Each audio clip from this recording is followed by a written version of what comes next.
Ito naman si Sophia. Direct seeding naman to. Second batch na tinanim natin.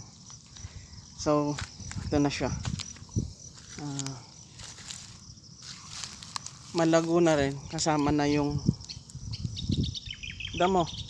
Ito siya. May napansin tayong dito kay LG. Tinanim natin. Kasi direct seeding nga. Ito, malaki na siya, no? May tumubo naman dito. Tumubo pa yung may nahuli pang tumubo. So ibig sabihin yung previous na tinanim natin, yung kasabayan nito, yung mga malalaki, yung mga hindi sumibol noon. Ayan niya. Pangalawang beses na kasing umulan itong buwan ng Abril dito sa amin. Kaya may mga pasibol siya. Okay.